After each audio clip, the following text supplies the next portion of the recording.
This is my 300th booktube video. Yay! I felt like that was a number worth making note of, so to celebrate, I am going to be sharing my Tolkien collection, starting with The Hobbit, the first one that I ever read. First Tolkien that I ever read. I also plan on leaving my ceiling fan on because it is really warm in here, so if it creates a little bit of background noise, I do apologize. So I think it is pretty undeniable the influence that Tolkien has had on modern fantasy, or on any fantasy since the time that he was publishing his books. But not just on modern fantasy in general as an overarching thing, but on readers and readers' tastes and what they want and expect from a fantasy story. This exact version of The Hobbit was probably one of the first fantasy books that I read, and I think I was the target age for it. Probably pre-middle school. It's like maybe 11, 12 years old. Just the right age for it to not feel childish to me. That was before the time of Harry Potter, which I know are a lot of people's first fantasy books. That was before the time of Aragon. A lot of those stories that a lot of younger adults had as their first foray into fantasy. For me, it was Tolkien. And it was also before the Peter Jackson movies of The Lord of the Rings. So I had no influence on me of those movies before going into his written works. I didn't know what a hobbit was. I had never heard of it. I went in with zero expectations, no mental images, not knowing anything about it. It had just been sitting on my parents' bookshelf. I don't know if either of my parents have ever read it. And I loved it. I loved everything about it. I loved how it looks, the art. I love that it has a map. I even loved it so much that I took the time to decode the runes just for fun. And then the beginning. In a hole in the ground there lived a hobbit, and it goes on to explain the type of hole that he lived in. I felt like the Shire was so homey and so relatable, and then his inciting incident of kind of being forced on an adventure when he didn't want to go, and how he changes and grows, all the adventures that he has. Oh man, it has all the elements that I didn't even know that I loved in a fantasy story, but have probably influenced what I love. Getting to a mountain, a dragon, the group of companions that are going on your adventure with you, making friends, betrayals, the wise old wizard. I loved this book. I still love this book. It's still one of my favorites. The rest of what I'm showing you is not going to be this long. This is just the starting point. I won't talk about the rest quite as much. Oh, second map. So then the story ends, and I had loved every moment of the story, and then it said, if you are interested in hobbits, you will learn a lot more about them in The Lord of the Rings, The Fellowship of the Ring, The Two Towers, The Return of the King. And I was like, yes, I am interested in learning more about hobbits. But because this was before the movies, I think the first one came out in 2001, there hadn't been the influx of newly published books just out in the world. I also wasn't going to go paying new book prices at that time in my life, so I was reliant on going to places that sold used books, and I was able to find The Fellowship of the Ring and The Return of the King. And it was a long time before I ever read The Two Towers. And I am probably always going to regret not keeping those first versions of those books that I had bought for myself. When I had gone questing to find them, and I really liked the older art style that was on them before movie influences. And at some point, because I just like to collect books, if I can find the same ones again, I might just buy them for fun. But when I met my husband, he had a full boxed set of soft covers after the movies had come out, so it had the movie versions. I'll show you. Oh, there is Elijah Wood, Christopher Lee, Viggo Mortensen. And so this is the set that I had for a long time. A long time. It is now sitting on my son's bookshelf waiting for him to be old enough and feel ready to dive into this world. And then the rest of the items that I have up there, I think only one of them I actually bought for myself. The rest are all gifts, which, having so much Tolkien related stuff given to me as gifts makes me feel so understood and appreciated, and I don't know, knowing that people who care about me want to gift me things that they know I'm going to love makes me feel really good. It's mostly my husband and my older brother. A couple other people too. Starting with the rest of the things up there with the ones that are mainly stories. And here's where I'm going to start to feel a little bad because a lot of these I have not actually read, or at least not read fully. So I have this Tolkien reader, stories, poems, and commentary by the author of The Hobbit, The Lord of the Rings, and The Silmarillion. I love this style of art on here. I have read a little bit of this one. It was $2.99. It includes Tree and Leaf, Farmer Giles of Ham, The Adventures of Tom Bombadil, and The Homecoming of Beorhthelm's son. The Silmarillion, which I've never quite made it more than halfway through. Even listening to the Andy Serkis audiobook version, which is probably the best way to do it. One day I will finish the whole thing. I will. Bilbo's Last Song. This one is short and sweet. It is illustrated by Pauline Baines, and the art is just beautiful. So pretty. It's just a short little poem that is written by Bilbo.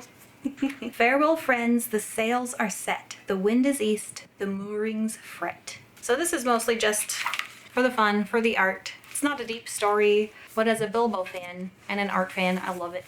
And then the Book of Lost Tales, The Children of Hurin. I still have a bookmark in the halfway point of this.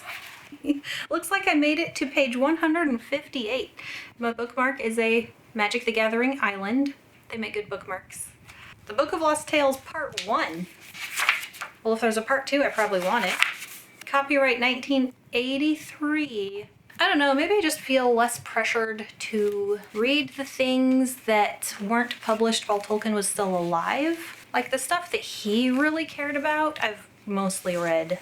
The stuff put out after his death by his family, his children, his estate, I'll probably get to eventually. I don't feel like a bad fan for not having read every little thing. All right, this next group of books is less about the stories and more about the information, the art, and none of these are by Tolkien himself. They are based on his works. They are mostly by David Day. These three came as a set. They are so beautiful. The way they're imprinted and embossed are just amazingly pretty.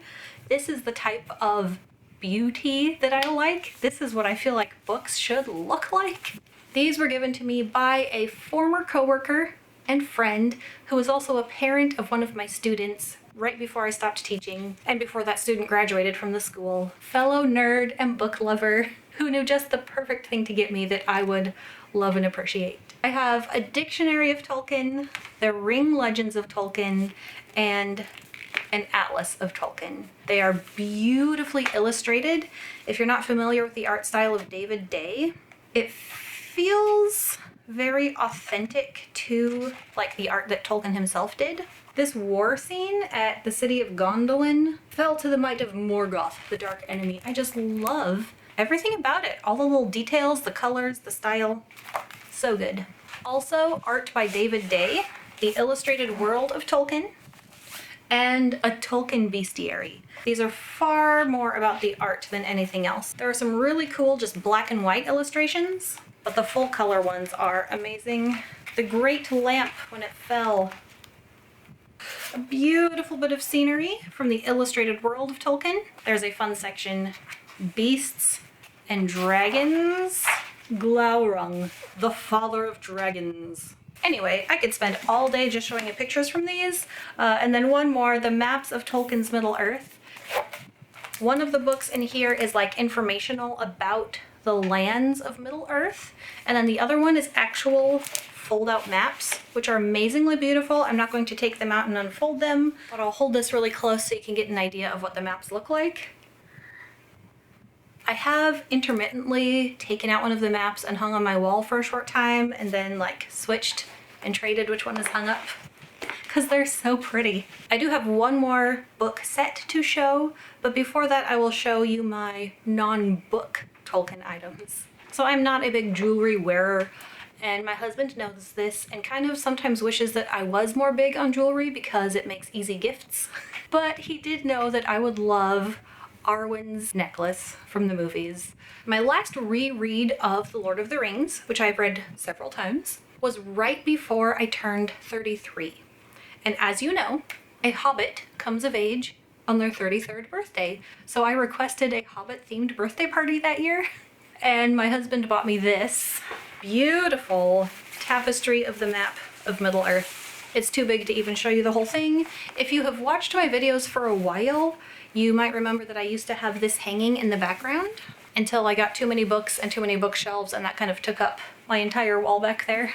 So now it just sits where I can see it and enjoy it, and I love it so much.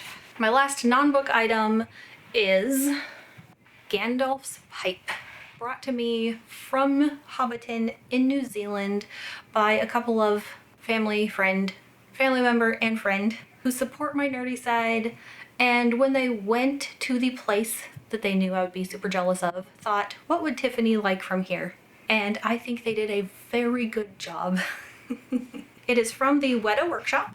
Pipe of Gandalf the Grey, signed by David Tremont, model maker, from the Lord of the Rings Weta Workshop, which is the place that made all the props for the Lord of the Rings movies. So it is very authentic. As authentic as it can be without being the actual pipe of Gandalf the Grey. And it also came with the little spike. If you know, Gandalf pulls his pipe out from his wizard's staff and then pokes this in to hold it in. So, oh, I love this and appreciate it.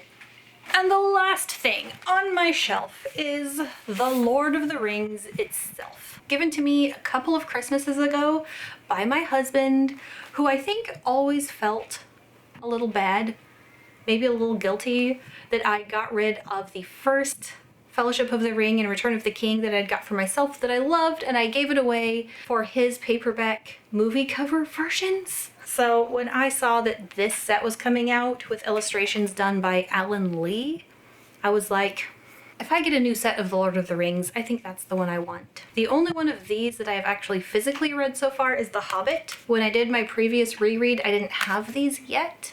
And so when I take it out, you can tell it's not used to being opened yet. It still smells very new.